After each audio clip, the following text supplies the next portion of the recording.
சற்று முன் வெளிவந்த பிரம்மாண்ட எக்ஸிட் போல் கருத்து கணிப்பு முடிவுகள். தலைகீழாக மாறிய ரிசல்ட். கதிகலங்கி போன அரசியல் கட்சிகள். அதாவது தமிழகத்தின் அடுத்த முதல்வர் யார் என்ற கேள்விக்கு பதில் கிடைப்பதற்கு இன்னும் ஒரு நாள் தான் இருக்கிறது. அப்படி இருக்கும்போது இந்த தேர்தலில் வெற்றி பெறப்போவது யார், யார் யார் எத்தனை தொகுதிகளை கைப்பற்றுவார்கள் என்ற கேள்விகளுக்கு பதிலளிக்கும் விதமாக வாக்குப்பதிவுக்கு பிந்தைய கருத்து கணிப்பான எக்ஸிட் போல் முடிவுகள் வெளியிடப்பட்டு வருகிறது. ஏற்கனவே வாக்குப்பதிவுக்கு முந்தைய கருத்து கணிப்பான பொதுவான கருத்து கணிப்புகள் வெளியாகி வந்தது. அத்தகைய கருத்து கணிப்புகளில் பெரும்பாலும் ஆளும் கட்சியான திமுக தான் மீண்டும் ஆட்சிக்கு வரும் என்று சொல்லப்பட்டது. இந்த நிலையில் வாக்குப்பதிவு தினமும் வந்தது. வாக்குப்பதிவு தினத்தில் தமிழக அரசியலில் வரலாறு காணாத அளவுக்கு மிகப்பெரிய அளவில் வாக்குப்பதிவு நடைபெற்றது. இது பலருக்கும் அதிர்ச்சியாக ஆச்சரியமாக இருந்தது. அதற்கு காரணம் வாக்குப்பதிவு சதவீதம் அதிகரித்ததால் இந்த தேர்தலில் யார் வெற்றி பெறப் போகிறார்கள் என்ற எதிர்பார்ப்பு மேலும் அதிகரித்தது. ஏனென்றால் இந்த தேர்தலை பொறுத்தவரையில் விஜய் முதல் முறையாக போட்டியிடுகிறார். அந்த வகையில் விஜயால் வெற்றி பெற முடியுமா அல்லது விஜயால் அதிமுக திமுகவுக்கு மிகப்பெரிய பின்னடைவை ஏற்படுத்த முடியுமா என்ற கேள்விகள் எழுந்தது. அதற்கு பதில் சொல்லும் விதமாக சமீபத்தில் வாக்குப்பதிவுக்கு பிந்தைய கருத்து கணிப்பு முடிவுகள் வெளியானது.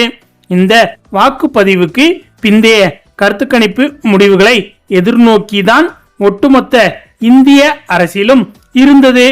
ஏனென்றால் இந்த எக்ஸிட் போல் முடிவுகளில் கூட தமிழகத்தில் தேர்தல் நடந்தது போல புதுச்சேரி, கேரளா, மேற்கு வங்கம் போன்ற அனைத்து இடங்களிலும் தேர்தல் நடந்து அதற்கான எக்ஸிட் போல் முடிவுகளை அந்தந்த நிறுவனங்கள் வெளியிட்டது.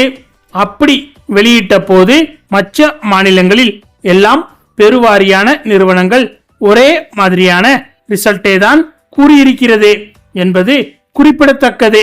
ஆனால் தமிழ்நாட்டை எடுத்துக்கொண்டால் தற்போது வரை வெளியான முக்கியமான 8 நிறுவனங்களில் 5 நிறுவனங்கள் திமுக தான் ஆட்சி அமைக்கும் என்றும் 2 நிறுவனங்கள் அதிமுக தான் ஆட்சி அமைக்கும் என்றும் ஒரே ஒரு நிறுவனம் ஆக்சிஸ் மை இந்தியா என்ற நிறுவனம் விஜயின் கட்சி ஆட்சி அமைக்கும் என்றும் 3 விதமான எக்ஸிட் போல் முடிவுகளை வெளியிட்டுள்ளது. மற்ற மாநிலங்களில் வாக்குப்பதிவுக்கு பிந்தைய கருத்து கணிப்பு முடிவுகளை துல்லியமாக கணித்த அனைத்து நிறுவனங்களும் தமிழகத்தில் மட்டும் தேர்தல் முடிவுகளை கணிக்க திணறி போய் இருக்கின்றன. இந்த நிலையில் வாக்குப்பதிவுக்கு பிந்தைய கருத்து கணிப்புகளை பெரும்பாலும் துல்லியமாக வெளியிடும் சி ஓட்டர் நிறுவனம் தற்போது அதனுடைய வாக்குப்பதிவுக்கு பிந்தைய கருத்து கணிப்புகளை வெளியிட்டுள்ளது.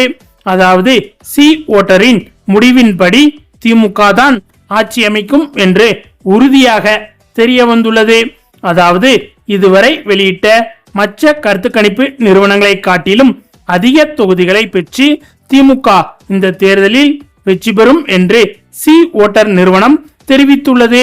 திமுக 180க்கும் மேற்பட்ட தொகுதிகளை எளிதாக கைப்பற்றும் என்றும் அதே சமயம் அதிமுகவை பொறுத்தவரையில் இந்த முறையும் படு தோல்வியை சந்திக்க தயாராக இருக்கிறது என்றும் அதிமுக 40 தொகுதிகளுக்கும் குறைவாகத்தான் இந்த தேர்தலில் வெற்றி பெறும் என்றும் கூறப்பட்டுள்ளது. விஜயின் கட்சியை பொறுத்தவரையில் 1 முதல் 3 தொகுதிகளுக்குள் வெற்றி பெறும் என்றும் கூறப்பட்டுள்ளது.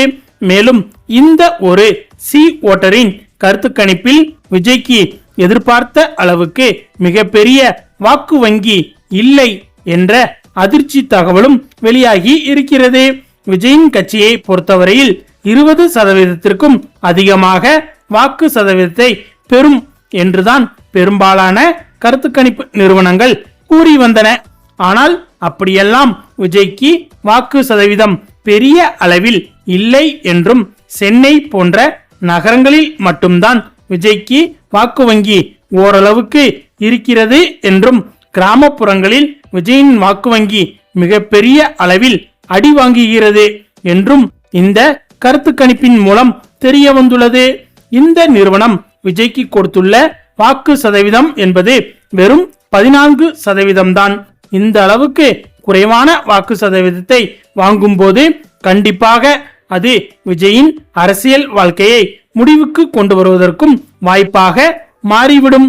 அதற்கு காரணம் இந்த தேர்தலில் விஜய் கட்சியால் ஆட்சியை பிடிக்க முடியாது என்பது அனைவருக்கும் தெரிந்த ஒன்றுதான். இது விஜய்க்கும் நன்றாகவே தெரியும். ஆனால் 20%த்திற்கும் அதிகமான வாக்கு வங்கியை விஜய் வாங்கிவிட்டால் கண்டிப்பாக அடுத்த தேர்தலில் விஜயை நம்பி நிறைய கட்சிகள் கூட்டணிக்கு சென்றுவிடும்.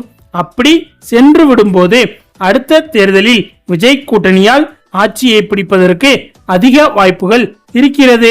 அப்படி இருக்கும்போது 20%த்திற்கும் குறைவான வாக்கு வங்கியை விஜய் கட்சி இந்த தேர்தலில் வாங்குகிறது என்றால் அது விஜய் கட்சியின் அழிவுக்கு ஆரம்ப புள்ளியாக மாறிவிடும் என்பது குறிப்பிடத்தக்கது. அது மட்டுமில்லாமல் இதில் கூடுதல் வேடிக்கை என்னவென்றால் இந்த தேர்தலில் வாக்குப்பதிவு என்பது தமிழ்நாட்டில் வரலாறு காணாத அளவுக்கு அதிகரித்ததை பார்த்துவிட்டு விஜயின் கட்சியினர் தங்களுக்குத்தான் நிறைய வாக்குகள் வந்திருக்கிறது என்றும் தாங்கள் இந்த முறை ஆட்சிக்கு வந்துவிடுவோம் என்றும் நம்பி வந்தனர். அதை நம்பி இப்போதே அமைச்சரவையை தயார் செய்யும் வகையில் இந்த துறைகள் இவர்களுக்குத்தான் என்று விஜய் கட்சியில் ஏற்கனவே அமைச்சரவை தயாராகி விட்டதாகவும் தகவல்கள் வெளியானது. அது மட்டுமில்லாமல் திமுகவை பொறுத்தவரையில் இந்த முறை வரலாற்று சாதனை படைக்கப் போகிறது. திமுகவின் அரசியல் வரலாற்றில் 2வது முறை ஆட்சிக்கு வந்ததே கிடையாது. அந்த ஒரு வரலாற்றை மாற்றி எழுதி இந்த முறை 2வதாக திமுக ஆட்சி அமைக்க இருக்கிறது. அதோடு இந்த முறை கடந்த முறையை விட அதிக வாக்கு வித்தியாசத்தில் திமுக வெற்றி பெறப் போகிறது. இதுதான் திமுகவின் ஆட்சிக்கு மிகப்பெரிய பெருமையாகவும் மாறியிருக்கிறது. ஏனென்றால் திமுக ஆட்சியில் பல குறைகள் குற்றங்கள் இருக்கிறது என்று சொல்லப்பட்டாலும் அப்படிப்பட்ட குறைகள் உண்மையிலேயே மக்களை பெரிதளவு பாதிக்கவில்லை என்பதையும் இந்த வெற்றி உணர்த்துகிறது. எனவே திமுகவின் ஆட்சியில் குற்றம் குறைகள் இருப்பதாக சொல்லப்பட்டாலும் அதையும் தாண்டி திமுக ஆட்சி மீது மக்கள் அதீத நம்பிக்கை வைத்திருப்பதை இந்த தேர்தல் முடிவுகள் உணர்த்துகிறது.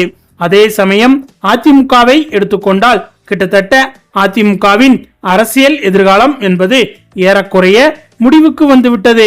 ஏனென்றால் அதிமுகவின் வாக்கு சதவீதம் என்பது இந்த சி ஓட்டரின் கருத்து கணிப்பின்படி 40%க்கும் கீழாக செல்லும் போது அடுத்ததாக அதிமுக ஆட்சியை பிடிக்க வேண்டும் என்றால் விஜய் போன்ற கட்சியோடு கூட்டணி வைத்தால் மட்டும்தான் அது முடியும். ஆனால் விஜயின் கட்சியோ அடுத்த 5 ஆண்டுகளில் கண்டிப்பாக அரசியலில் நீடிப்பதே மிகப்பெரிய சவாலாக இருக்க போகிறது. அப்படி இருக்கும்போது அதிமுகவால் நினைத்தால் கூட அடுத்த தேர்தலில் விஜய் கட்சியுடன் கூட்டணி வைக்க முடியுமா என்பது மிகப்பெரிய கேள்விக்குறிதான். எனவே எப்படி பார்த்தாலும் இந்த தேர்தல் முடிவுகள் என்பது மிகப்பெரிய எழுச்சியை திமுகவுக்கும் மிகப்பெரிய வீழ்ச்சியை அதிமுகவுக்கும் விஜய் கட்சிக்கு மிகப்பெரிய ஏமாற்றத்தையும் கொடுக்க போகிறது என்பது குறிப்பிடத்தக்கது. ஓகே ஃப்ரெண்ட்ஸ், இந்த எக்ஸிட் போல் முடிவுகளை பற்றி உங்களுடைய கருத்துக்களையும் மறக்காமல் கமெண்ட்ல சொல்லுங்க.